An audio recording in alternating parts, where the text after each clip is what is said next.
En la última clase estuvimos hablando un poco acerca del uso de la sentencia for y nos quedamos viendo por ahí cómo funcionaba la creación de una tabla de multiplicar, que hacíamos que nos pudiera, en este caso, una tabla X y que nos dibujara en pantalla dicha tabla de multiplicar.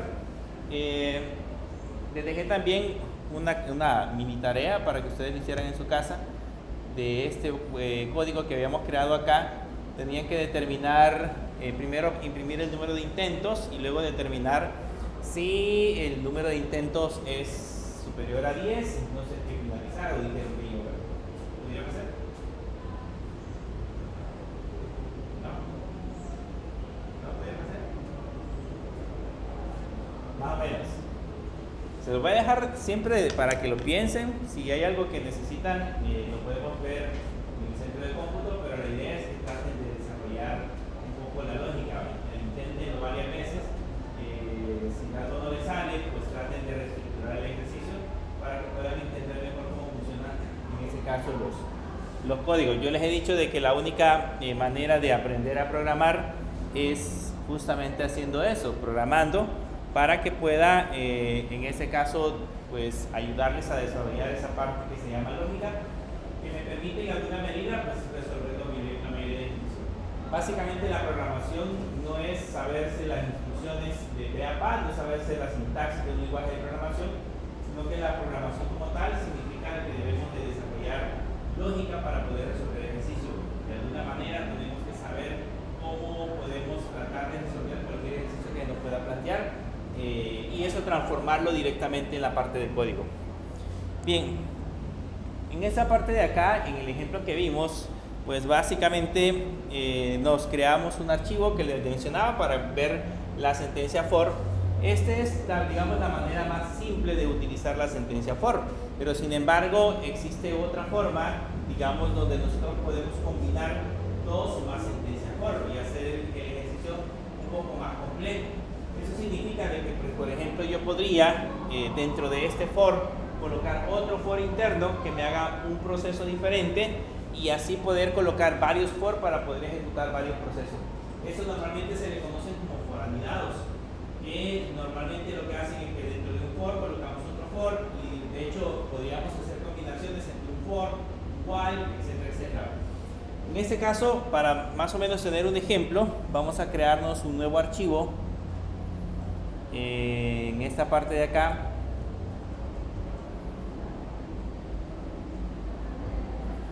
y le vamos a poner tablas multiplicar,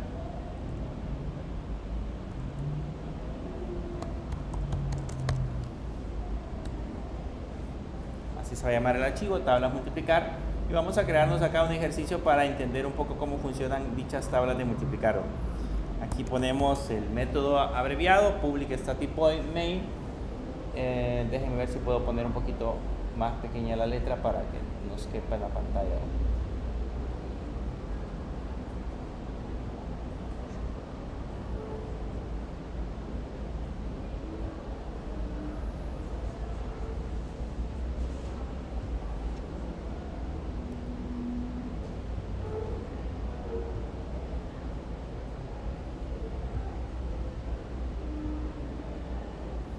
¿Lo logran ver ahí? ¿Sí? ¿Sí? Bien. Les decía, vamos a hacernos ahora un código que nos permita digitar un número determinado de tablas, un número determinado de, digamos, de una tabla inicial y una tabla final, y que nos imprima dichas tablas de multiplicar. Digamos, si yo le pongo que me imprima las tablas del 1 al 5, por ejemplo, me aparece la tabla del 1, la del 2, la del 3, la del 4 y la del 5. O si yo le pongo que me imprima las tablas del 4 al 10, me aparezcan las tablas correspondientes en ese orden. Entonces, para hacer ese proceso, primero vamos a hacer la parte básica. Vamos a crearnos la clase, vamos a instanciar un objeto de la clase scanner. Eso, pues, básicamente se lo tienen que saber de memoria, porque básicamente lo usamos siempre que vamos a introducir valores. Nos traemos la clase scanner, la importamos para que no nos genere ningún error. y vamos a crearnos una variable que se va a llamar tabla inicial y otra variable que se va a llamar tabla fin, que van a ser en ese caso las variables que van a almacenar desde qué tabla hasta qué tabla nosotros queremos imprimir. Y luego pues colocamos el mensaje y ahí le ponemos con un print nada más, le ponemos digite la tabla inicial. Agregamos los dos puntos y ahí tendríamos que hacer el proceso de capturar en ese caso la tabla inicial. Ahí le ponemos t.nextInt.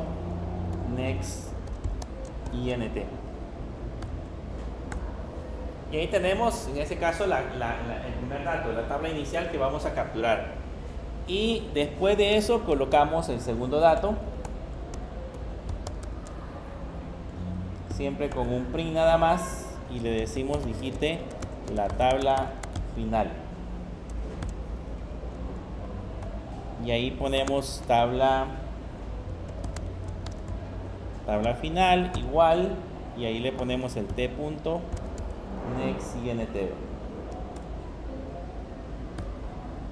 Entonces hasta ahí todo bien. Tenemos nada más dos variables que almacenan y nos dicen de qué tabla queremos mostrar y los datos que queremos generar. Ahora, ¿qué es lo que sucede? Vean que si voy a imprimir las tablas del 1 al 5, por ejemplo, las tablas se repiten en un proceso. La tabla del 1 va a ser del 1 hasta el 10, multiplicar 1 por 1, 1 por 2, 1 por 3, y luego en la tabla del 2 va a ser el mismo proceso. Entonces, internamente es como que existieran dos bucles. Yo tengo que contar primero la cantidad de tablas externas o la cantidad de veces, la cantidad de tablas que necesito, e internamente imprimiendo cada una de las tablas por separado. Entonces eso es lo que vamos a hacer acá. Para eso nos va a servir el primer for. Entonces me voy a crear un for y puedo definir cualquier variable. Yo le voy a poner en ese caso la variable m, que va a ser igual. Esa variable m deberíamos originalmente asignarle un valor. El valor que debería de tener sería la tabla inicial. Entonces le ponemos la tabla inicial. Y luego, después de eso, colocamos la condición, le decimos que m se va a ejecutar mientras m sea menor o igual que la tabla final. Y si se dan cuenta, ahí ya estamos diciéndole hasta dónde va a llegar, hasta la tabla que nosotros hayamos especificado. Y luego le decimos que por cada vuelta, la variable m se va a incrementar.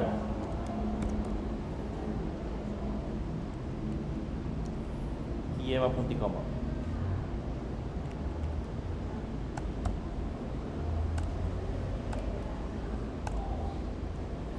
Y ahí tenemos, en ese caso, ya creado el ciclo para la parte de la aplicación. Entonces, adentro, ese for que tenemos ahorita, lo único que va a hacer es contar. Si yo le pongo desde la tabla del 5 hasta la tabla del 6, entonces contar si le pongo de la tabla del 5 hasta la tabla del 10, entonces contar del 5, 6, 7, 8, 9, ya se llegará al 10. Luego, internamente, lo que tendríamos que hacer sería imprimirnos la tabla. Como ya tenemos en ese caso el código para imprimir la tabla, pues no lo podemos copiar de acá. Ese es el código que imprime la tabla. Entonces lo vamos a copiar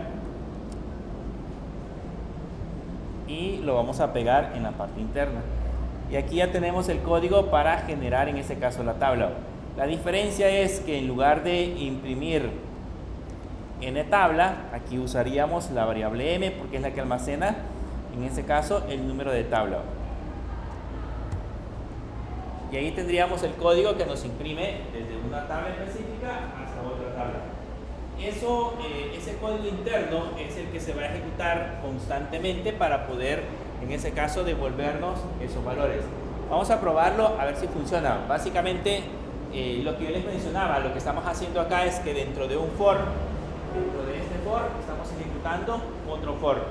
Dentro de un for colocamos otro for y aquí podríamos repetirlo. Dentro de ese for podríamos colocar otro for que se ejecute dentro del ciclo. ¿Qué es lo que va a suceder? Cuando la variable m tenga el valor inicial, va a empezar a ejecutar el bucle. Este bucle interno lo va a ejecutar las 10 veces y cuando termine y regrese esta llave, va a regresar de nuevo hacia esta parte de acá y van a ver que va a hacer otra vez el mismo proceso. Ya lo vamos a ejecutar paso a paso para que vean cómo funciona. Pero la idea, por ejemplo, ahorita es que ya tenemos en este caso definida la tabla inicial y la tabla final. Si lo ejecutamos, aquí me dice si quiero la tabla del 5 hasta la tabla del 8, por ejemplo.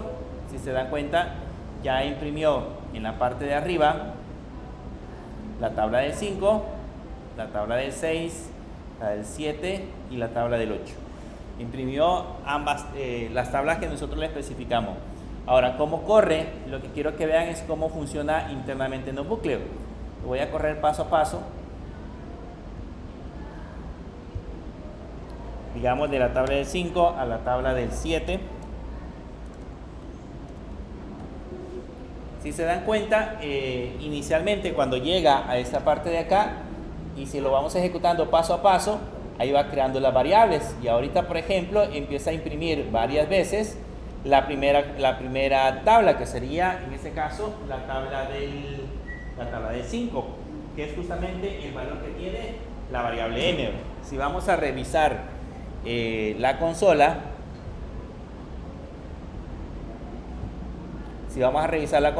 van a notar que aquí me está imprimiendo la tabla del 5. Si regresamos de nuevo a la parte donde teníamos la depuración, vean, voy a continuar ejecutándolo y ahora ya la variable m tiene el valor de 6. Entonces, como ya tomó el valor de 6, ahora me está imprimiendo la tabla del 6. Ahí termina con 10. Vean, ahí termina con 10, termina ese bucle y regresa a esa línea. En esa línea vuelve a incrementar y ahora me imprimiría la tabla del 7. Y vuelve a entrar con 10 veces y ahí finaliza el programa. Entonces, ese básicamente es un bucle anidado, uno dentro de otro, que se está ejecutándose varias veces internamente hasta que llega al final.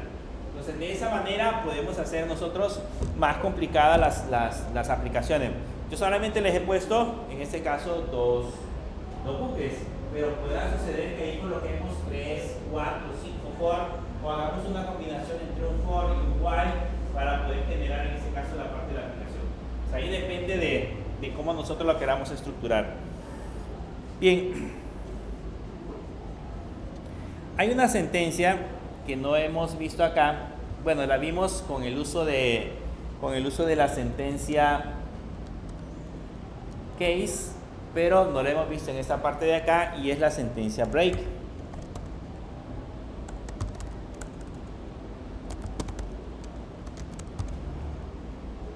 Es la sentencia break. Vean, en el caso de la sentencia break, lo que hace es generar la salida automática de un bucle. Si nosotros estamos creando en este caso un for, puede ser un for, puede ser un while que nosotros hemos creado. Si estamos creando un for y ejecutamos la sentencia break, lo que hace es dar por finalizado el bucle en el que estamos ejecutando. Por ejemplo, si yo acá le pongo una condición, digamos, le pongo que la variable i es igual a 5 y después le pongo un break, vean que no colocó llaves porque pues estamos ejecutando una sola línea. Si necesito ejecutar varias líneas, tengo que colocar llaves. Pero en este caso solamente vamos a ejecutar una línea. Le digo, si la variable i, que es la que estamos ejecutando en esta parte de acá, tiene el valor de 5, en ese momento va a hacer un break. Entonces, ¿qué es lo que va a suceder? Si ejecutamos la aplicación, van a notar que aquí me pide la tabla inicial. Vamos a poner la del 5, vamos a poner la del 7. Ahora lo tenemos en modo depuración. Vamos a correr de nuevo. Aquí le ponemos la tabla del 5, la tabla del 7. Y van a notar que, ¿qué es lo que ha pasado? La tabla del 5 imprimió del 1 por 2, por 3, por 4, pero no me apareció el por 5. Si se dan cuenta, después del 1 por 5 se traslada al 1, después del 4 por 5 se traslada al 1 por 6. Y luego en la parte de abajo, después del 4 por 6 se traslada al 1 por 7. ¿Qué es lo que está sucediendo? Justamente en esta línea, justamente en esta parte de acá, se está haciendo un break o está finalizando el bucle.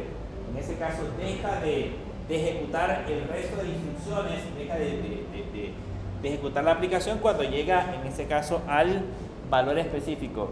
Lo mismo podría hacer acá. Yo le puedo poner, si la variable m, por ejemplo, es igual, pongámosle a un 6 y le pongo un break. Si ahora lo ejecuto, yo le pongo que quiero la tabla del 5 hasta la tabla del 8, se van a dar cuenta que solamente me ejecuta la tabla del 5, porque cuando llega al valor de 6 lo ignora. Entonces el break lo que hace es generar una salida automática. Eso nos sirve si al caso nosotros queremos condicionar el bucle. Puede funcionar también con el uso del do while o el while. Lo que hacemos es dentro del bucle colocar una condición y esa condición genera la salida automática si nosotros sí lo necesitamos. Muchos consideran que el uso del break es una mala práctica. Algunos, ustedes lo buscan en internet, van a encontrar que casi nunca usan el break porque consideran que la salida del bucle debería de condicionarse. Debería de existir una condición dentro del for, por ejemplo, en esta parte de acá debería de existir una condición que generara la salida. Pero existen ocasiones en que es probable que sea necesario utilizar el break. Existe también otra sentencia muy similar, que es la sentencia continue. A diferencia del break, lo que hace el continue es saltarse una iteración o saltarse una vuelta. ¿Okay? Digamos de que yo estoy, no una vuelta, sino la vuelta que está ejecutando. Digamos que yo pongo esta condición y le digo de que la variable, si la variable i es igual a 5, aquí le puedo colocar un continue. Eso significa de que cuando la variable i tenga el valor de 5, se va a saltar esa iteración, ¿okay? Solamente una vez. Significa de que el bucle va a continuar ejecutándose, pero se va a saltar nada más esa iteración, la que cumple en ese caso con esa condición. Si yo le ejecuto y le coloco que quiero las tablas del 5 al 8, por ejemplo, van a notar que en la tabla, si nos vamos a la tabla del 5, aquí está 1 por 5, 2 por 5, 3, 4 y el 5 no aparece. Si se dan cuenta, aparece 4 por 5 y 6 por 5. ¿Por qué no aparece el 5? Porque aquí se salta. Al momento que la variable i toma el valor de 5, con el continuo le dice haz un salto y pásate a la siguiente iteración. Por lo tanto, solamente se salta una o las veces que consideremos necesario, porque aquí yo puedo poner una condición más compleja. Le puedo poner que si es igual a 5 o que si la variable i es igual a 9, por ejemplo. Entonces ya es una evaluación más compleja. ¿Qué es lo que va a hacer? Se va a saltar la iteración cuando la variable i tenga 5 o cuando la variable i tenga el valor de 9. Si lo corremos de nuevo, van a notar que el resultado es 5 y 8, por ejemplo. Y si se dan cuenta, en las tablas de multiplicar imprime 1 por 5, 2 por 5, 3 por 5, se omite el 5. Vean, el 5 por 5 no está y tampoco se encuentra el 9 por 5. Omite en ese caso los dos valores, o sea, hace un salto de iteración en ambos lados. Para eso se utiliza la sentencia continue, para hacer un salto dentro de la misma aplicación, o sea, se salta la siguiente iteración. Básicamente para eso puede servir. Esa sí es muy útil. En algunas ocasiones, dependiendo de las condicionantes, podríamos colocar ahí cualquier condición. Yo he usado la variable i, pero podría ser, imagínense, una base de datos, que un registro exista o que un registro tenga un valor específico, podría ser un continuo, etc. Pero básicamente así funciona. Esta línea que tenemos acá no surte efecto si hacemos esto. Si yo lo muevo hacia la parte de abajo, van a notar que eso no surte efecto, porque ya ejecutó, digamos, todo el ciclo. Si yo le pongo ahora 5 y 7, van a notar que, vean, la tabla la imprime completa. Aquí tenemos la tabla del 5 Ahí aparece el 5x5 y aparece el 9x5. ¿Por qué no funciona? Porque al final de cuentas esto ya lo ejecutó. Yo la condición se la coloqué al final. Si lo colocamos al final del ciclo, entonces no funciona. Debe de estar en un punto específico para que pueda realizar ese proceso. ¿Okay? Bien, ¿preguntas?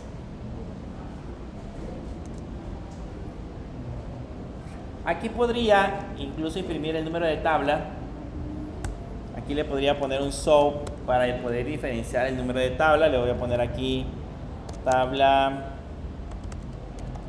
del y le vamos a anexar la variable m, si se dan cuenta. O sea, después del for yo puedo colocar más instrucciones y en esas instrucciones evaluarlo. En este caso ahora la diferencia es que si ahora lo ejecuto, ya me aparece en la parte de arriba, me aparece el título, tabla del 5, tabla del 6, tabla del 7 y la tabla del 8. ¿Okay? Ya aparecen los títulos, solamente con haber colocado una impresión en esa parte de acá.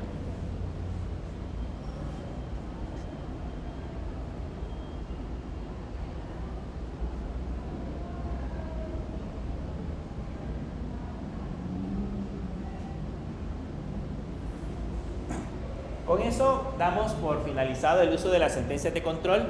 Ya vimos que utilizamos el if, ya vimos que usamos el case, el select case, ya vimos que utilizamos en este caso el while, el do while, el for, y ahorita que vimos la combinación de ambos elementos. Entonces ya con eso podemos condicionar o podemos crearnos aplicaciones de cualquier tipo. Básicamente, cuando estamos escribiendo código, cuando estamos digitando código, eso es lo que estamos colocando, información de ese tipo, código que me permita, en ese caso, ir condicionando, ir agregando ciclos, ir agregando cálculos matemáticos, que eso es básicamente la programación. Lo que ustedes tienen que hacer es ir colocando en cada línea que corresponda lo que debería de ejecutarse al momento de que corra la aplicación. Quiero que hablemos ahora de otro tema. Para ese otro tema,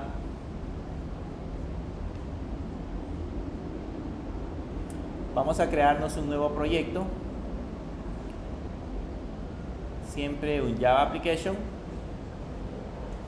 solo que el nuevo proyecto que nos vamos a crear lo vamos a hacer de manera diferente como lo hemos hecho anteriormente, principalmente porque les quiero enseñar a cómo podemos clasificar nuestros archivos. Aquí creamos el archivo, le damos Java Application, y la diferencia es que aquí le vamos a poner clase 4-2025, ¿ok? Y en la parte de abajo, donde está el proyecto, generalmente le hemos dejado esta opción que dice Create a Main Class. Eso lo que hace, esa opción lo que hace es crearnos un paquete predeterminado y crearnos una clase. Con esa clase empezamos a trabajar. Pero si yo quiero crear un proyecto en blanco que me permita, en ese caso, que me permita crear mi propia estructura, entonces puedo quitar este chequecito. Le quitamos este chequecito y lo dejamos así en blanco. La diferencia que vamos a tener ahora es que el proyecto que nos vamos a crear es un proyecto totalmente en blanco. ¿Okay? Esa es la diferencia. Si ahora le damos Finish, van a notar que en la parte de abajo ya me creó un proyecto que se llama clase 4-2025 y aquí me aparece Sort Package. Yo les dije que los paquetes, en este caso dentro de Java, dentro de NetBeans, nos sirven para poder clasificar nuestros archivos. Entonces, básicamente son carpetas, pero dentro de Java los reconoce como paquetes. En esos paquetes yo puedo ir colocando una serie de archivos que trabajan para un fin común. Por ejemplo, imagínense que tenemos un sistema de inventarios y necesito guardar todas las clases, todos los archivos que tengan que ver con la manipulación de datos de los clientes. Puedo crearme un paquete que se llame clientes y dentro de ese paquete clientes crear todas las clases que correspondan en ese caso a ese paquete. O sea, así funciona en ese caso esa parte. Significa que por lo menos acá yo le puedo dar clic derecho donde dice Source Backups, le puedo dar clic derecho, le puedo dar clic a la opción New y luego le puedo dar clic a la opción Java Package y eso me va a permitir crearme un nuevo paquete. ¿Okay? El paquete que yo voy a crear va a ser el paquete, es básicamente una carpeta que donde vamos a guardar, en ese caso, una serie de archivos. Puede hacer que ese paquete contenga reportes, por ejemplo, puede hacer que ese paquete contenga iconos, puede hacer que ese paquete contenga imágenes, por ejemplo, puede contener diferentes elementos que forman parte del proyecto que nosotros estamos creando. Más adelante vamos a crearnos un proyecto un poco más complejo y ahí les voy a ir mostrando, por ejemplo, vamos a ir guardando en cada paquete, vamos a ir guardando los archivos que correspondan clasificados. Pero en ese caso le vamos a crear un nuevo paquete y a ese paquete le vamos a poner clase 4. Y si se dan cuenta, ya creó un paquete. Aquí ya tenemos el paquete que se llama clase 4. Si ahora a ese paquete le damos clic derecho y le damos a la opción New, ya puedo crear clases dentro de ese paquete. A esa clase, por el momento, le vamos a colocar vectores. ¿Cómo sé yo que he creado un archivo dentro de ese paquete? Bueno, ahí dice package clase 4 y abajo donde dice public class ya aparece la clase completa. Entonces, así es como se crea, en ese caso, la clase dentro de un paquete específico. Y ahí ya lo podemos empezar a clasificar. Hablemos ahora acerca de vectores. ¿Qué son los vectores? ¿Qué es un vector, un array, una matriz, como lo quieran llamar? ¿Qué se le llaman vectores? Pregunta de parcial. Vectores, ¿ya vieron vectores? ¿Sí? ¿Qué se llaman vectores?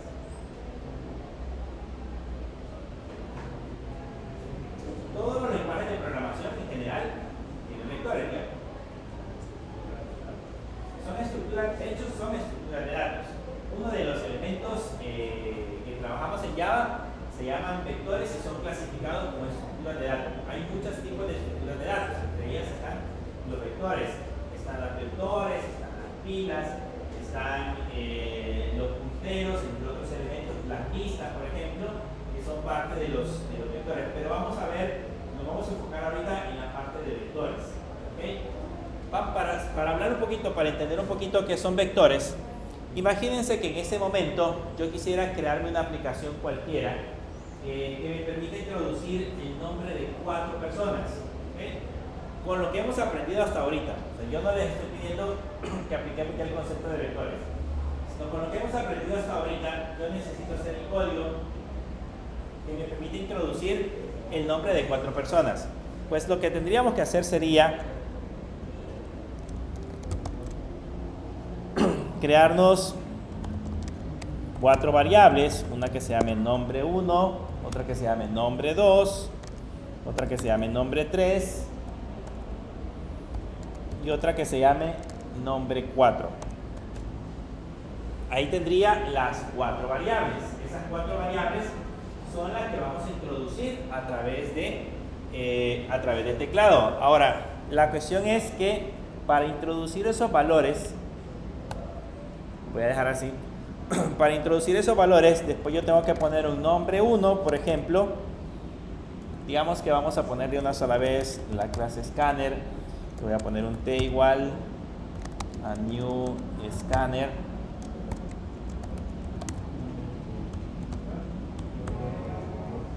System.in.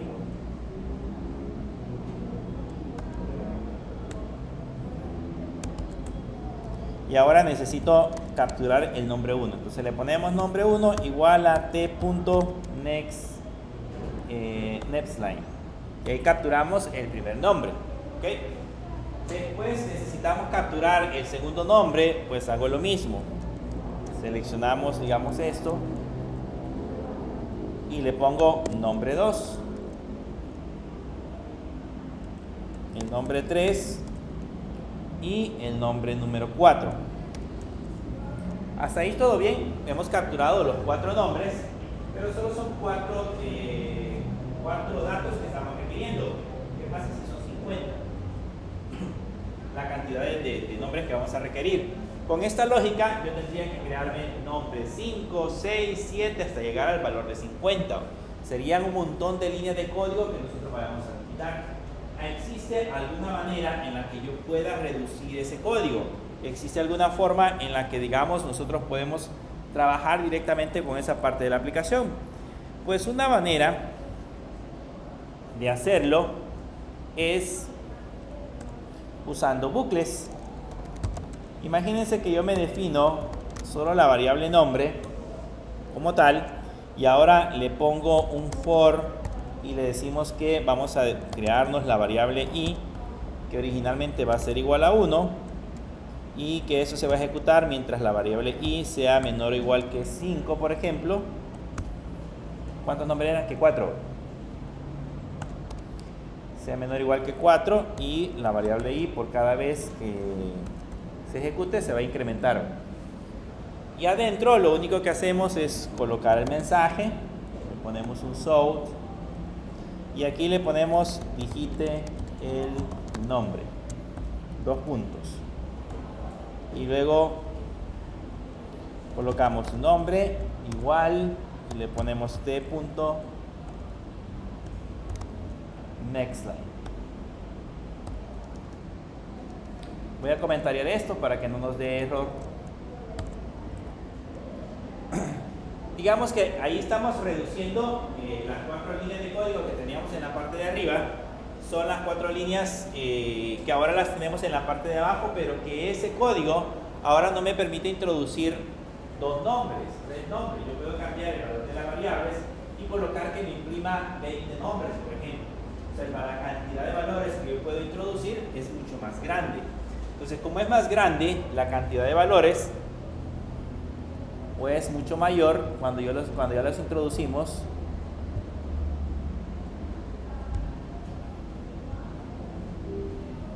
aquí ya me preguntan, digite el nombre, le puedo poner Juan, Pedro, María y José, por ejemplo. Y ahí me permite me permite capturar los 4 nombres. Eso resuelve el problema que nosotros teníamos, que me permita una aplicación capturar diferentes nombres. ¿Cuál es el único problema?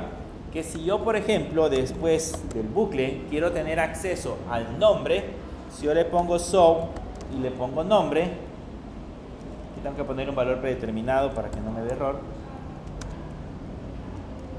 Si yo después le pongo un so y le pongo nombre, ¿qué es lo que va a suceder? El nombre que voy a tener capturado o al que voy a tener acceso es al último. ¿Okay? El último que hayamos digitado es el último que voy a poder visualizar. Si lo ejecuto, van a notar que si le pongo de nuevo Juan, Pedro, María y José, vean el que me imprime es José. ¿Okay? Pero ¿qué pasa si yo hubiera querido tener acceso al primero, por ejemplo? Yo hubiera querido saber, después de haber introducido los valores, hubiera querido saber el nombre de Juan. Necesito tener acceso al primer nombre que hayamos digitado. Entonces, en esa lógica no lo podemos hacer. No es posible realizar el proceso de definición de variables o en el caso de recordar elementos con esa lógica que acabamos de colocar, porque básicamente lo que hace es, en ese caso, recordar el último. Aquí es donde se introduce el concepto de vectores. Básicamente, los vectores es una colección de valores que nosotros agrupamos en un solo elemento y que lo reconocemos a cada uno de ellos por índice. O sea, si yo quiero, por ejemplo, tener una colección de nombres, básicamente puedo crear una variable que se llame nombres y en esa variable nombres yo puedo almacenar una colección de datos o almacenar un listado de valores. Y en ese listado de valores, cada uno de ellos lo que va a tener es una posición, el elemento 0, el elemento 1, el elemento 2 y así sucesivamente.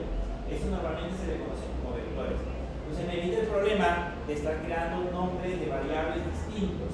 Ya no estar colocando nombre 1, nombre 2, nombre 3, nombre 4, sino que solamente creo una sola variable y en esa variable guardo la colección de datos.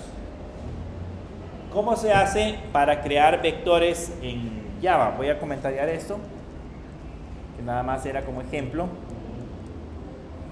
¿Cómo se hace para crear vectores en Java? La manera de crear vectores, voy a poner aquí crear vectores.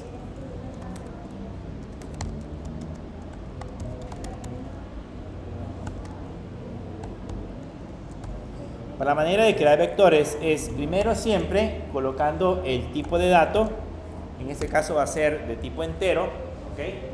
Luego le colocamos el nombre del vector que nosotros queremos crear, por ejemplo el vector se puede llamar cuenta, y luego le agregamos corchetes, ¿ok? Le agregamos corchetes. Ahí lo que he hecho yo es definir un vector que se llama cuenta. Ese vector, yo no le estoy diciendo ahorita qué elementos tiene, pero estoy diciendo de que ese elemento ya no es un elemento común, ya no es una variable común. Ya esa variable que acabamos de crear es una colección o es un listado de datos. También puedo crear los vectores de la siguiente manera. Le puedo colocar al tipo también la definición del dato, por ejemplo int valor, y con eso ya le especificamos en ese caso también que ese pasa a ser un vector. Pero importante, aquí solamente le he dicho que estoy creando un vector. En esa línea solamente creamos un vector. En esa línea yo no le estoy diciendo los datos que tiene ni tampoco el tamaño. En Java los vectores son de tamaño fijo. Significa de que en Java yo tengo que especificar cuántos elementos tiene el vector. Hay otros lenguajes de programación que permiten crear vectores dinámicos.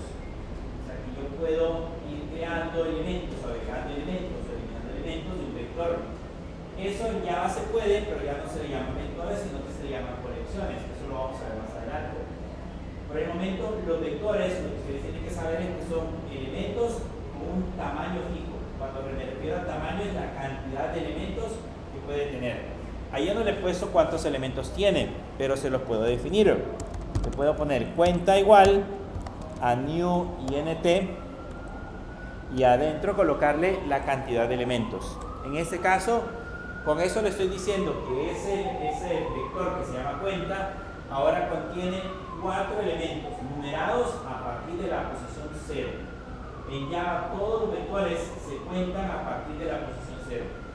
De aquí mismo yo le puedo decir, por ejemplo, que el vector que creamos arriba, que se llamaba valor, va a ser igual a new int, abrimos llaves y le ponemos un 2. Y ese para nosotros sería un segundo vector que contiene 2 elementos.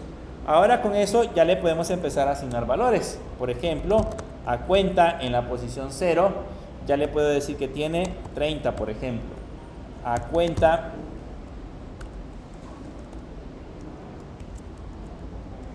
en la posición 1, ya le puedo decir que tiene 50. A cuenta en la posición 2, ya le puedo decir que tiene 80, por ejemplo. Y a cuenta en la posición 3, le puedo decir que tiene 60. ¿Ok? ¿Cuántos elementos tenemos ahí? Tenemos 4 elementos. Se han creado 4 elementos, empezando desde el 0. Significa que si yo intentara hacer este proceso,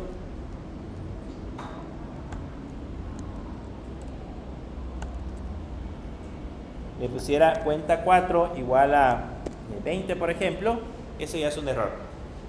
¿Okay? Ya eso me generaría un error, porque la posición 4 ya no existe. Según la definición, el vector que se llama cuentas solamente tiene 4 elementos, y esos 4 elementos empiezan a partir del 0. Si contamos del 0 hasta la posición 3, ahí tenemos 4 elementos. Por lo tanto, la posición 4 que nosotros estamos intentando acceder en la parte de abajo ya no existe. Esta ya no existe, así que aquí nos daría, de hecho si lo ejecutamos,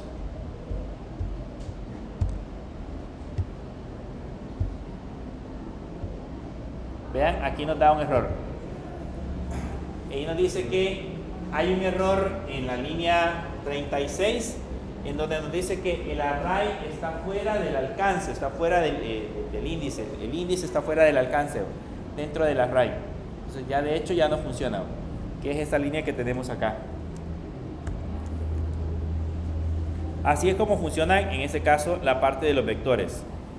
Si yo quiero ahora imprimir un elemento, la ventaja que tenemos es que como ese vector almacena o recuerda los valores, entonces yo le puedo poner un show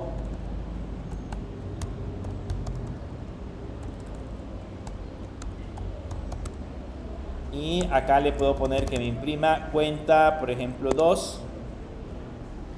Y si ahora lo ejecutamos, cuenta 2 tiene el valor de 80 y me imprime el valor de 80, o sea, está recordando justamente el valor que nosotros le asignamos acá. Esa es la ventaja cuando usamos vectores. Y yo puedo recordar los valores que previamente íbamos almacenando. Hay otras maneras en Java de definir vectores. Otra forma de definir vectores es, por ejemplo, voy a ponerle double. Recuérdense que siempre debemos de colocar el tipo. El primer valor es el tipo. Luego del tipo le colocamos el nombre del vector. En este caso le vamos a poner notas. Y luego, después de eso, le podemos colocar de una sola vez new double. Abrimos y cerramos corchetes. Y ahí le decimos que este vector que se llama notas tiene un tamaño de 4 elementos. ¿Okay? El vector que se llama notas tiene un tamaño de 4 elementos. También puedo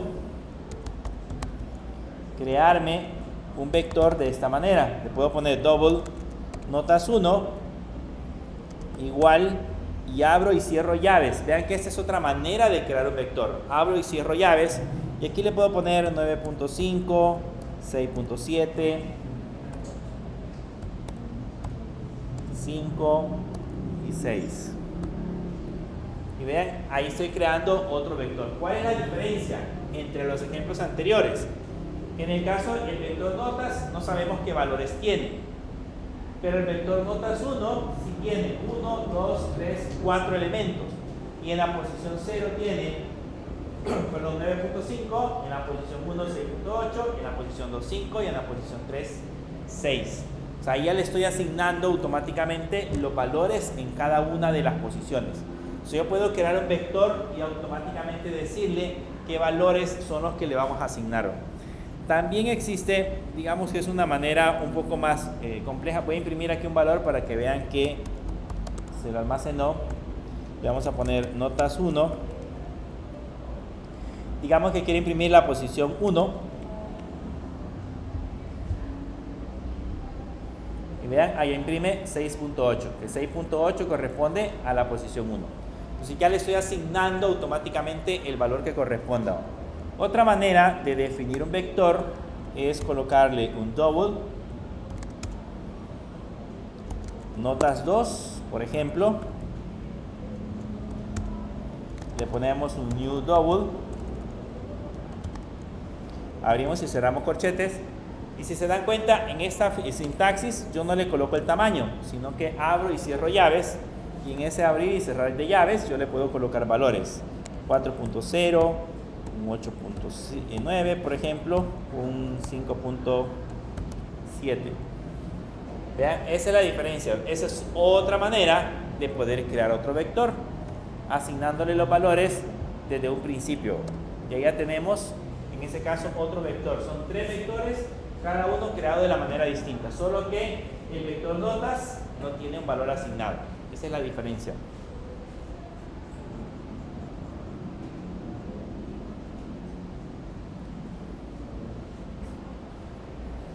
Bien, probemos ahora cómo hacemos para introducir valores, ya que tenemos definido el concepto de vectores. ¿No hay pregunta con los vectores? Vean que los vamos a usar muchísimo cuando ya estemos trabajando con el proyecto. Vamos a usar mucho el concepto de vectores y lo vamos a volver a recordar en otro tema más adelante que se llama colecciones. Las colecciones son similares a los vectores, solo que son elementos dinámicos. O sea, yo puedo no definir un vector, no definir una lista, por ejemplo, con un tamaño fijo, sino dinámico. Tiene sus pros y sus contras. Yo les voy a explicar cuando ya estemos en las colecciones cuál es la diferencia entre utilizar colecciones y utilizar, en este caso, vectores. Pero veamos, si yo quisiera, en este caso acá, introducir, nos vamos a copiar Ah, no, aquí está todavía.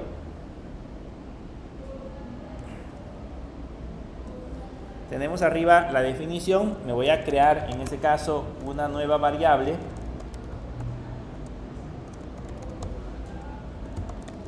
que se llame nombre, y esta nueva variable que se llame nombre va a ser igual a new string, y aquí le vamos a poner 5. Entonces con eso le estamos diciendo que vamos a crearnos en este caso una variable. Creo que aquí arriba hay una que se llama nombre. No, estamos creándonos una variable que se llama nombre, que pasaría a ser un vector de tamaño 5. Ese es el tamaño del vector, un tamaño de 5. 5 elementos son los que va a poder almacenar. Y luego nos creamos un for, y ahí le ponemos int igual, empezamos desde 0, y acá le ponemos i menor que 5, y aquí le ponemos un punto y coma, y más. ¿Por qué no le pongo i menor o igual que 5? Según eso voy a contar de 0 hasta 4. Pero ¿por qué no le ponemos menor o igual que 5? Voy a tener acceso al vector. El vector es un tamaño de 5. ¿Por qué no le ponemos menor o igual que 5?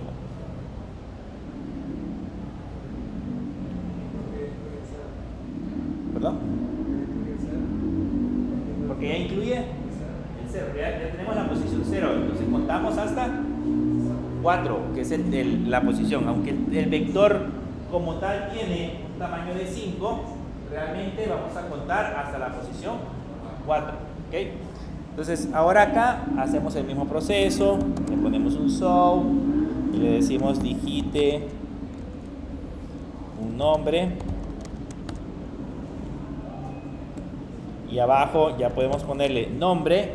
Aquí ya no vamos a ponerle nombre entre corchetes 1, nombre entre corchetes 2, nombre entre corchetes 3, sino que lo que hacemos es que le colocamos corchetes y le ponemos la variable i. Con esa le estamos diciendo la posición que yo necesito introducir. Y luego le ponemos t.nextLine. Y con eso ya introducimos el nombre. Vean que es más simple. Así como lo hicimos anteriormente, que poníamos los nombres de las variables, es un poco más complicado. Aquí ya estoy colocando los 5 elementos que voy a introducir, solamente que acá los estamos recordando.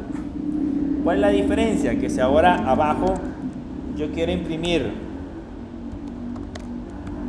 por ejemplo, nombre 3, y quiero imprimir nombre 0, me tiene que funcionar. Entonces vamos a ver cuál es la diferencia corriendo ahora en la aplicación. Aquí me dice digite el nombre, creo que le puse print nada más. Entonces vamos a cambiar. Aquí me dice digite el nombre, entonces ya le ponemos Juan, María, José, Pedro y Rosa, por ejemplo.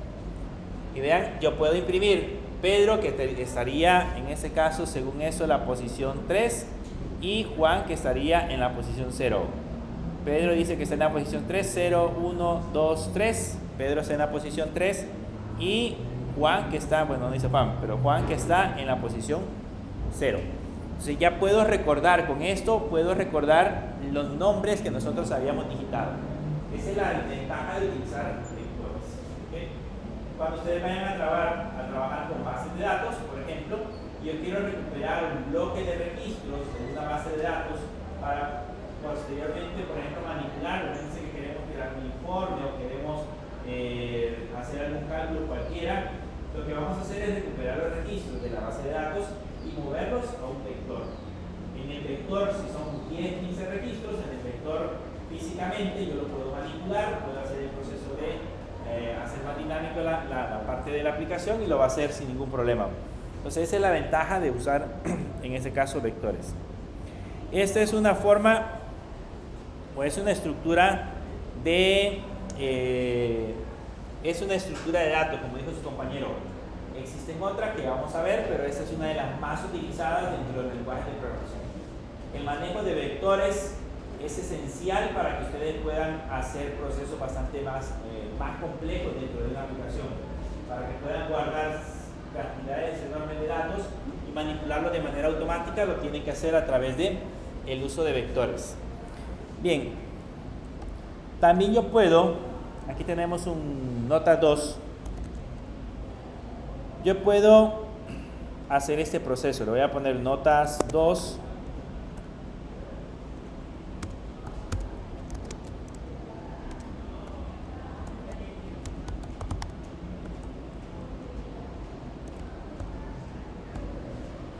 Aquí yo puedo hacer ese proceso, ¿vean?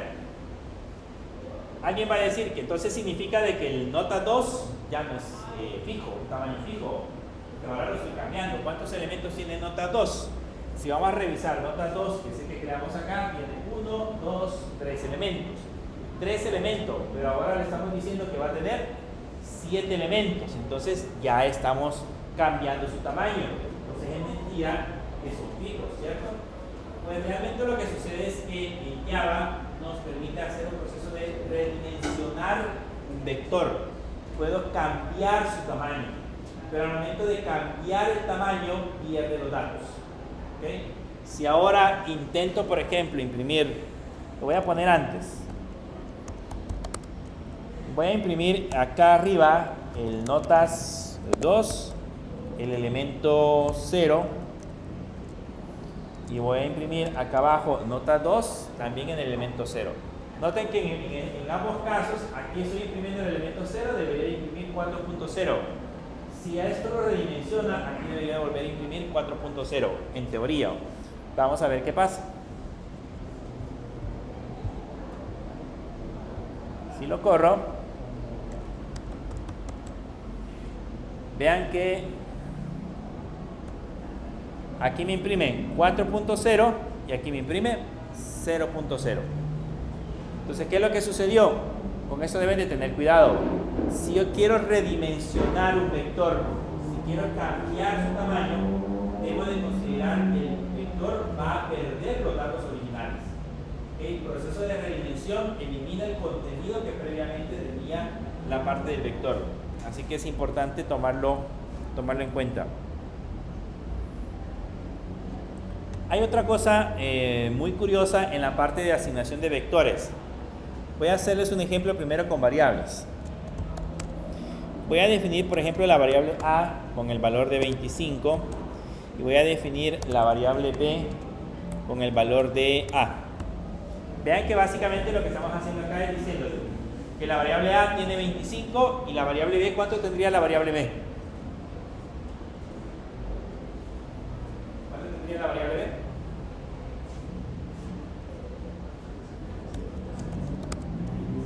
Tendría 25. Voy a imprimir de nuevo la variable A y voy a imprimir la variable B. Ahora, venimos, eso me debería imprimir que ambas tienen 25. Si ejecutamos el código, vean, ambas tienen 25 y 25. Hasta ahí todo bien. Pero si venimos ahora y le colocamos en esta parte de abajo que A ahora va a tener 50, y volvemos a copiar este código, ¿cuánto va a tener B? ¿Cuánto tendría B?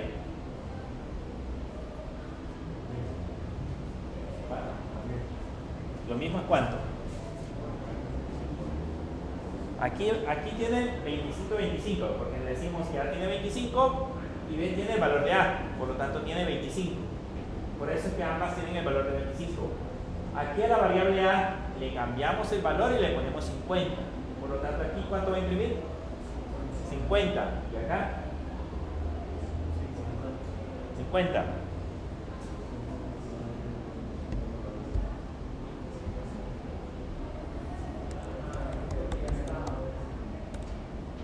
Vean, imprime 25. ¿Quién es el único que se ve afectado? La variable A. Lo que quiero que vean es que, aunque aquí nosotros, en este código, yo le estoy diciendo que le asigne el mismo valor que tiene la variable A, pero a nivel de código, a nivel de memoria, ese valor lo duplica. Digamos que en la memoria tengo dos veces el valor de 25. Uno lo apunta a la variable A y otro lo apunta a la variable B. Están duplicados. Cuando yo le cambio el valor a la variable A, solo se lo cambia a su posición. La variable B sigue teniendo el mismo valor original. No afecto en ninguna parte a ambos valores. Eso normalmente es una asignación de datos por valor. Pero ahora quiero que vean cómo funciona si trabajamos con vectores.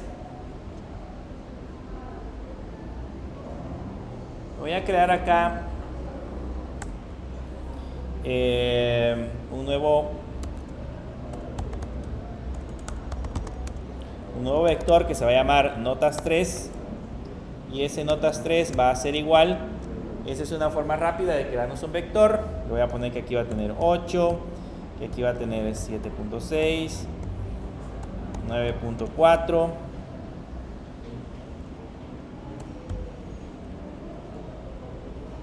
y 6.5, por ejemplo. Ese es el vector que se llama notas3. Ahora me voy a crear abajo otro vector que se va a llamar notas4, y ese notas4 va a ser igual a notas3. Fíjense lo que estoy haciendo. Básicamente es el mismo ejercicio, pero ahora con vectores. La diferencia entre las variables y los vectores. Ahora lo estamos haciendo con vectores. Venimos ahora y aquí abajo imprimimos, por ejemplo, de notas3,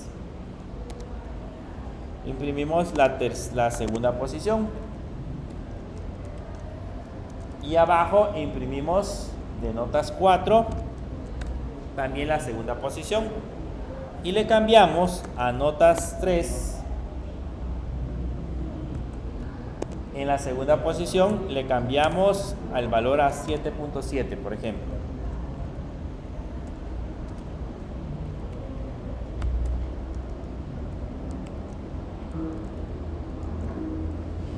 Y volvemos a imprimir los valores. Veamos ahora qué pasa en este caso. Vean que es la misma lógica. Arriba asignábamos una variable a otra variable. Aquí abajo estamos asignando un vector igual a otro vector. Básicamente lo que le estamos diciendo es que el contenido de notas 4 sigue siendo 8, 7.6, 9.4 y 6.5. O sea, los valores que tenemos arriba. Eso se los vamos a asignar a notas 4. Ahora, ¿qué es lo que va a suceder cuando cambiamos los valores? En teoría, aquí debería de imprimir la posición 2, sería 0, 1, 2, debería de imprimir 9.4. Y en esta posición también 9.4. Si lo cambiamos aquí según la lógica, debería de seguir imprimiendo 7.7 y aquí 9.4. ¿Okay? Así debería de ser. Pero vamos a ver.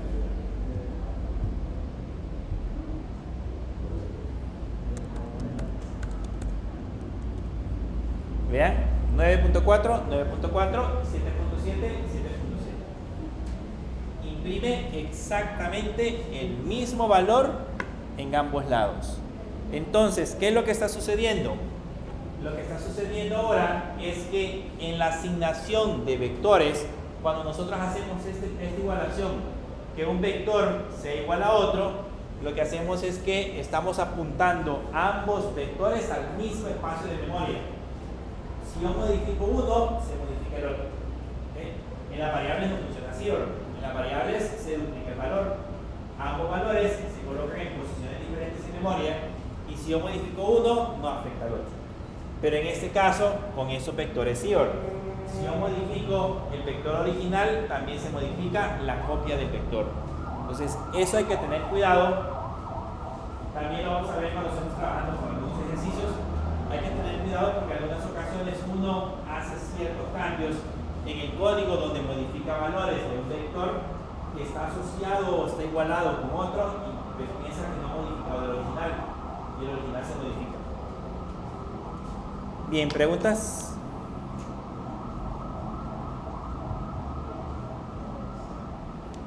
¿No? Exacto. ¿Seguros? Yo siempre le digo, el manejo de vectores o entender bien cómo funcionan los vectores es clave en cualquier lenguaje de programación. Porque de ahí depende que ustedes puedan crear procesos más complejos cuando ya estamos trabajando con aplicaciones. Básicamente los vectores son estructuras de datos que me permiten, por ejemplo, entre otras cosas, ordenar una lista.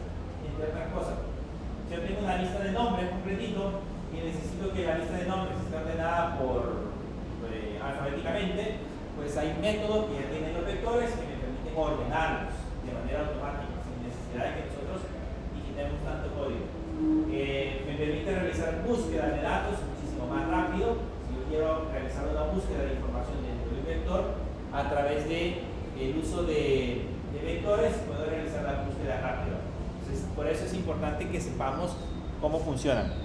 Pero hablemos ahora de matrices. ¿Qué es una matriz? Bueno, hay una matriz en matemática.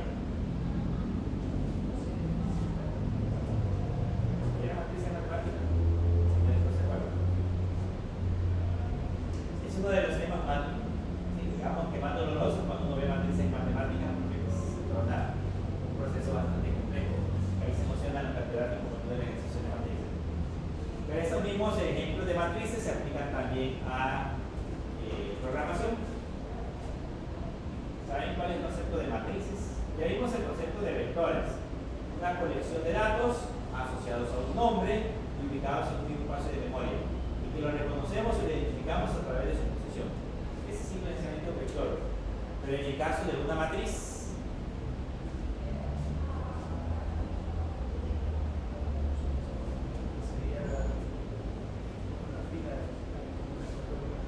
filas y columnas, o en otras palabras, vectores de dos o más dimensiones.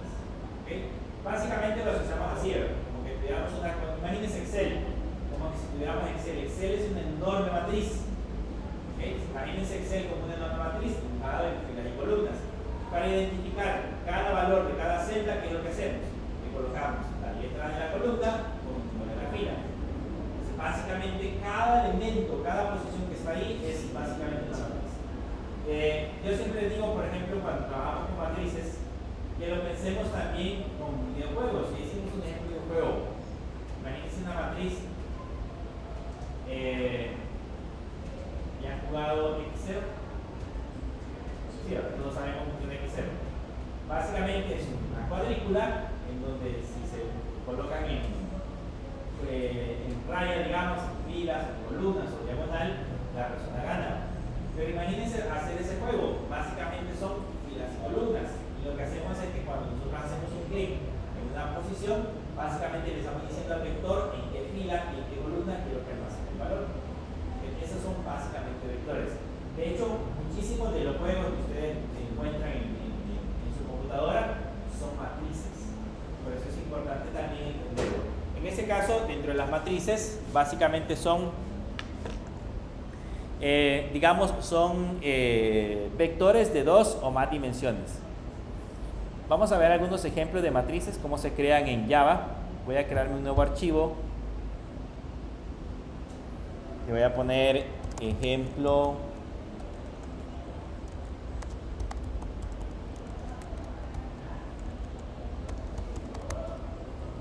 matrices.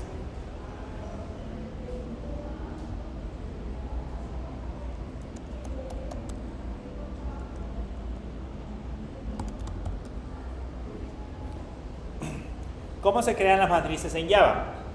Pues como es un vector, básicamente es un vector, pero de varias dimensiones, el proceso es igual. Le ponemos int, le ponemos en ese caso, por ejemplo, el vector que se va a llamar notas. Si va a ser de dos dimensiones, agregamos dos corchetes. Dependiendo de la cantidad de dimensiones que vayamos a crear para un vector, así va a ser la cantidad de corchetes. Lógicamente, entre más corchetes le agreguen, más complejo va a ser el vector. Eso deben de considerarlo. Entre más corchetes o entre más dimensiones, más compleja se va a tornar la matriz. Luego acá solamente le ponemos new int. Me falta el new. Y luego abrimos y cerramos corchetes y aquí le decimos cuántos elementos vamos a tener dentro del vector. Y ahí tenemos un vector que se llama notas, que es un vector de 2 dimensiones que tiene, así como dice su compañero, 3 filas y 2 columnas. Si lo queremos ver de esa manera, yo lo podría decir que la primera son filas y la segunda son columnas. O al contrario, yo podría decir que las primeras son columnas y las segundas son filas. Aquí podría decir que tengo un vector de 3 columnas por 2 filas o un vector de 3 filas por 2 columnas. El orden no importa, la idea es de que eso nos puede generar básicamente una idea de una matriz. Si lo viéramos como Excel, básicamente en Excel la primera posición sería la columna y la segunda posición sería la fila. Si lo ven como Excel, porque ustedes cuando nombran una celda, la celda primero pone la etiqueta de la columna y después el número de fila. Entonces básicamente así se nombra. Pero digamos ahora, ¿cómo hacemos para asignar esos valores? Pues le ponemos notas y empezamos con la posición 0. La posición 0, 0 es la posición inicial. Siempre las dimensiones empiezan desde 0 y aquí le ponemos un valor. Y luego empezamos a colocar, en ese caso, los valores hacia abajo. La posición 1, digamos que aquí tiene 10. Si ahora intentar hacer esto, ¿creen que me da error o es correcto? Si yo le pongo posición 2, ¿es correcto?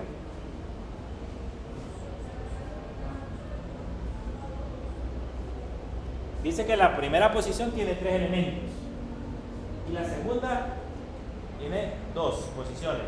¿Y aquí cuántas estoy contando? Trevor. Entonces ya eso me daría error porque en el segundo valor ya no puedo contar. En el segundo valor puedo contar de 0 hasta 1, solamente 2 posiciones. Entonces, ¿qué tendríamos que hacer acá? Para asignarle un valor, empezaríamos ahora de la fila 1, columna 0,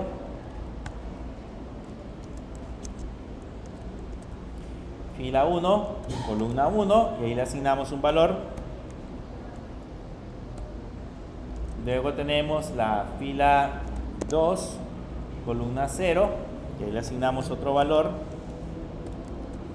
Y la fila 2, columna 1, y ahí le asignamos otro valor. Y ahí ya tenemos el vector completo. Ese es como combinaciones de pares, como lo han visto ustedes en matemáticas. Así básicamente se introducen los valores para los vectores. Esa es la manera en la que nosotros podemos crearnos un vector. Después de haber creado el vector, ahora sí yo ya puedo tener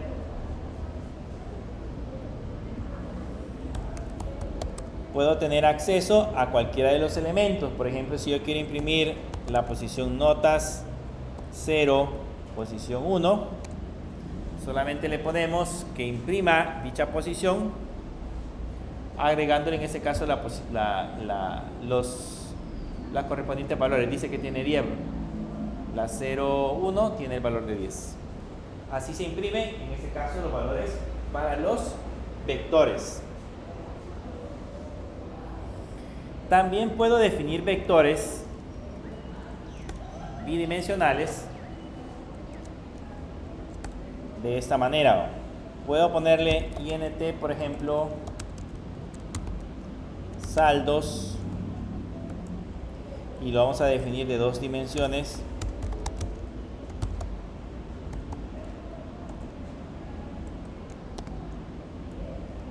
Y aquí le digo, lo dejo indefinido. Vean qué es lo que sucede ahí. He definido el vector que se llama saldos, ¿okay? En ese vector que se llama saldos va a tener 2 dimensiones, es un vector bidimensional. En esas 2 dimensiones, en la primera posición va a contar con 3 elementos y la segunda posición la he colocado como indefinida. Significa de que yo puedo después de eso ponerle saldos entre corchetes 0 igual a new int, y ahora decirle que la primera posición tiene 2, luego saldos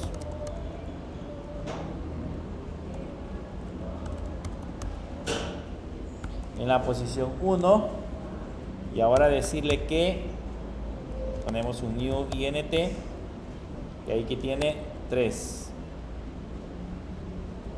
y definir también saldos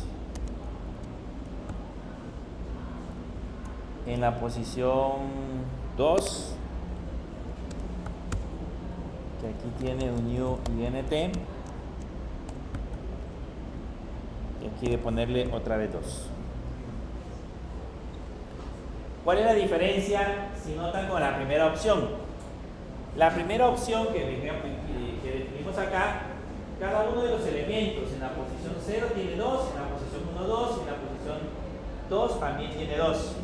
A diferencia de este, en la posición 0 va a tener 2 elementos, en la posición 1 va a tener 3 elementos y en la posición 2 va a tener 2 elementos.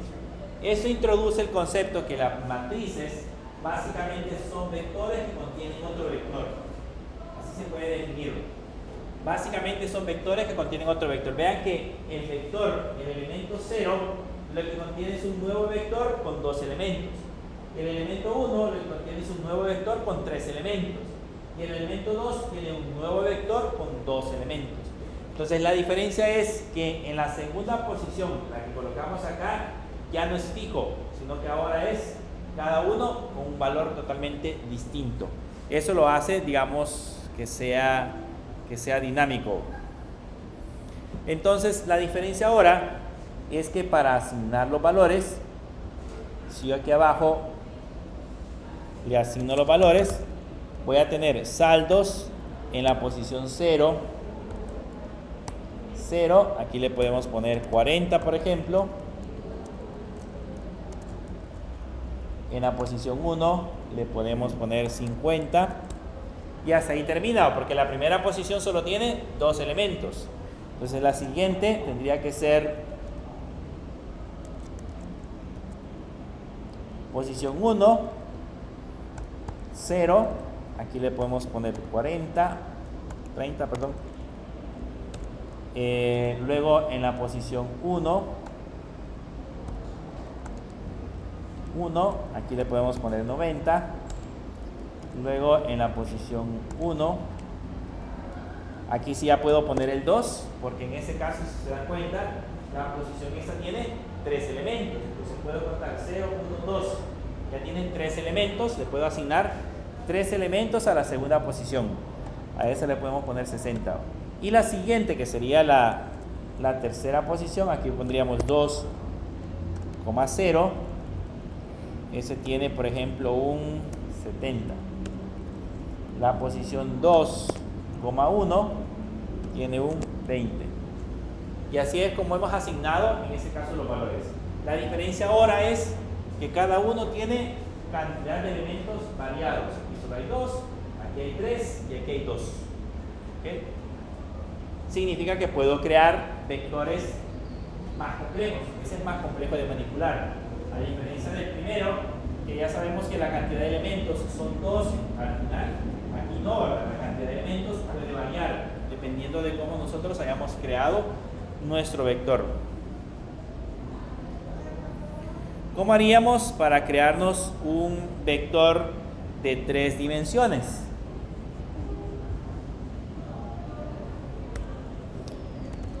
Puedo crearme un vector que se llame cuentas, y ese sería un vector de 3 dimensiones. Y ahí solamente le pongo new int, y acá le puedo decir que en la primera tiene 2, en la segunda tiene 3 y en la siguiente tiene 4. ¿Alguna idea de un vector tridimensional que ustedes sepan de la vida real? De 3 dimensiones. Casi no se ocupan, lo vamos a ocupar, por ejemplo, en aplicaciones más complejas, donde voy a crear gráficas, por ejemplo, donde voy a crear videojuegos, probablemente voy a necesitar matrices en 3 dimensiones. ¿Okay? Pero, digamos, en las aplicaciones normales es muy raro encontrar vectores de 3 dimensiones. Cuando en el otro ciclo vamos a ver una materia que se llama base de datos no SQL. Y en esa base de datos SQL ahí hay elementos dinámicos que tienen que ver un poco con vectores de 3 o más dimensiones. Pero un ejemplo clásico sigue siendo las hojas de Excel. ¿Cuántas hojas le pueden agregar a Excel? Las que ustedes quieran. Ustedes pueden seguir insertando la cantidad de hojas que quieran. para referenciar un dato de una hoja específica, ustedes colocan el nombre de la hoja, luego el nombre de la fila, el nombre de la columna y luego el número de fila. Entonces ahí tienen tres dimensiones: la hoja, la columna y la fila. Son tres dimensiones, un elemento de tres dimensiones. Así que Excel, podríamos también decir que si lo analizamos en Excel completo, básicamente es un vector de tres dimensiones, un enorme vector de tres dimensiones. ¿Cómo puedo hacer para saber cuántos elementos tiene un vector? Por ejemplo,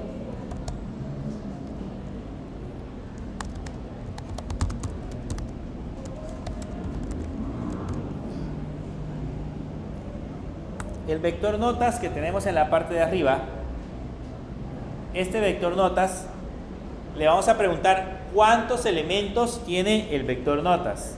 Vean, le voy a poner notas y si le coloco un punto se van a dar cuenta que este tiene una serie de elementos adicionales. Eso es parte de Java. Y una de las cosas que tiene es la propiedad que se llama len. Si yo le pongo len, eso me dice el tamaño del vector. Entonces aquí, por ejemplo, el vector notas, vamos a ver el tamaño que tiene. Elementos del vector notas, 3. ¿De dónde sacó ese 3? Si observan, notas en la primera dimensión tiene 3 elementos. ¿Okay? La primera dimensión del vector notas tiene 3 elementos. Diferente sería que ahora yo le pida en la parte de abajo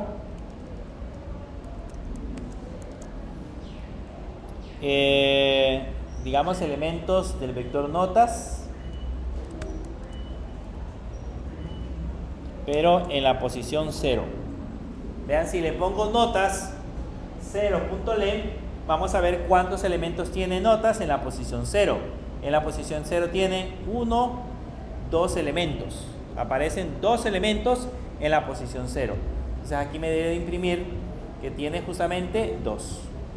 Entonces con la propiedad del len puedo tener acceso a las diferentes dimensiones, si lo quieren ver de esa manera, y ver el tamaño del vector, ver la cantidad de elementos que tiene el vector en esa posición. Lo mismo sucedería con el vector saldos. Por ejemplo, si quiero acá imprimir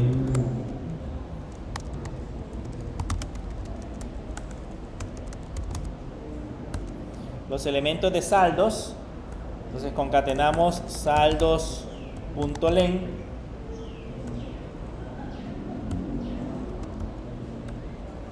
y si revisamos saldos aquí en la parte de arriba, vean, saldos tiene 3 elementos, ¿okay? Esa es la cantidad de elementos que tiene saldo. Entonces ahora lo imprimimos. Van a notar que aquí aparece que tiene 3 elementos. Pero si yo quiero imprimir sus otros índices, digamos en la posición 0, quiero saber cuántos tiene en la posición 1, y cuántos tiene en la posición 2.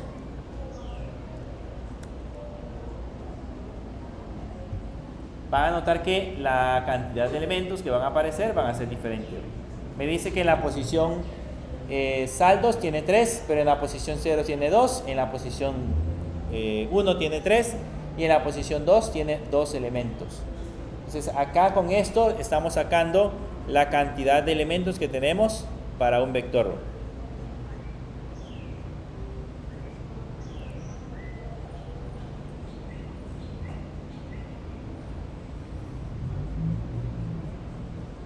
Bien, con eso tenemos ya ampliado, digamos, la parte de los conceptos de vectores. La pregunta es, ¿cómo hacemos para poder, en ese caso, recorrer un vector y, digamos, hacer cálculos matemáticos sobre esos vectores? Por ejemplo, si yo tengo el vector que se llame sumas, este es un ejemplo que yo les podría preguntar en el examen, por ejemplo, darles un vector y que me den, digamos, el resultado de ese vector, recorrer ese vector específico. Le puedo poner double sumas y ponerle acá, por ejemplo, 29, 50, 34, 67. Y luego en la parte de abajo voy a colocar, digamos, un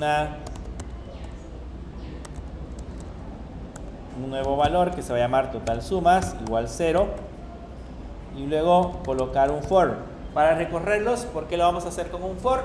Básicamente es el elemento que me permite contar desde 0 hasta la cantidad de elementos que hayamos generado. Entonces le coloco que i va a ser igual inicialmente a 0. De ahí le decimos que la variable i se va a ejecutar mientras sea menor que S tiene 1, 2, 3, 4 elementos. Y que la variable i por cada vez se va a incrementar. Entonces aquí puedo hacer el proceso para sumarlo.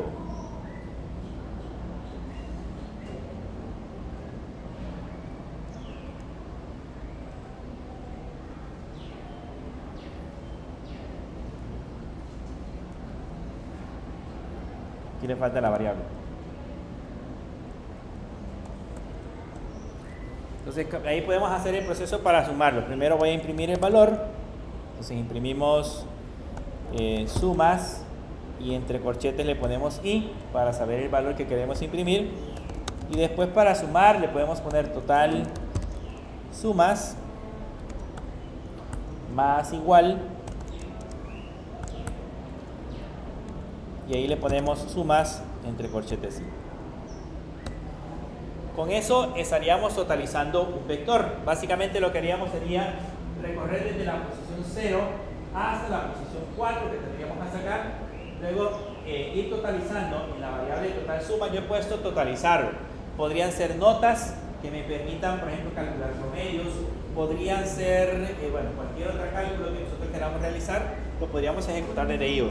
Y luego en la parte de abajo, pues solamente imprimimos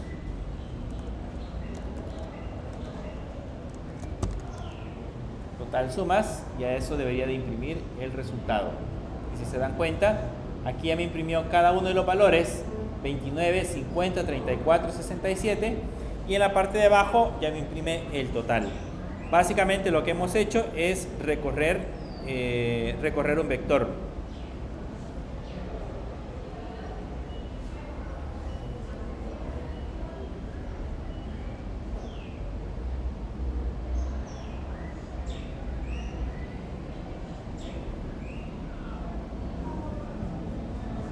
Veamos el último ejemplo. Veamos cómo haríamos para recorrer un vector que tenga dos dimensiones. Voy a crear en ese caso un vector que se llame totales. Este va a tener dos dimensiones y va a ser un nuevo entero que va a tener 4 en la primera posición y 3 en la segunda posición. ¿Okay? Ahí tenemos un vector bidimensional, tiene dos dimensiones. Y lo que vamos a hacer es originalmente guardarle un valor. Entonces puedo ponerle a la variable for, puedo ponerle que la variable for cree una variable que se llame m, que originalmente va a ser igual a 0, y que esa variable m se va a ejecutar mientras m sea menor que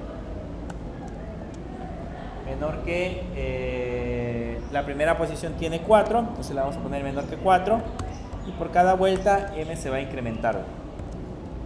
Ahí tenemos la primera variable. Luego podemos crearnos una segunda variable que se llame en este caso i. Esa variable se va a ejecutar mientras sea menor que la segunda posición tiene 3. Le ponemos i más más. Y ahí ya tenemos en este caso el resultado. Aquí nos falta un paréntesis.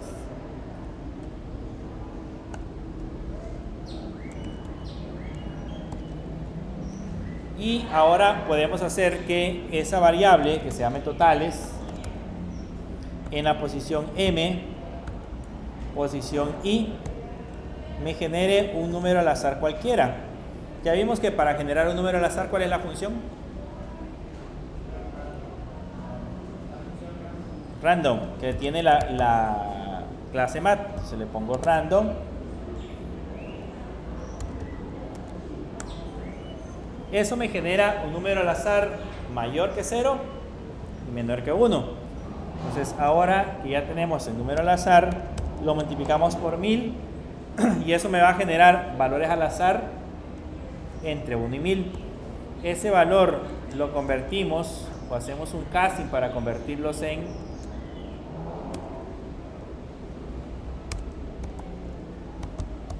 lo convertimos en entero y ahí tenemos valores generados al azar.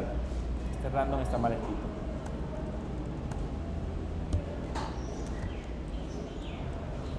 Así va. Entonces ahí básicamente lo que hacemos es que en ese vector que es de 4×3 almacenamos valores completamente al azar. Esos mismos valores que ya generamos al azar, posteriormente los podemos imprimir en la parte de abajo. Copiamos el mismo código y en lugar de colocarle aquí, una asignación, colocamos un valor que sería totales.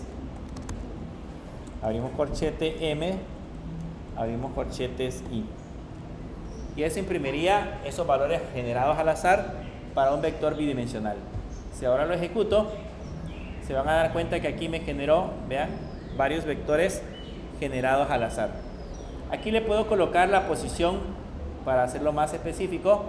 Le puedo decir, digamos, fila y concatenarle M para decir la fila. Luego le concatenamos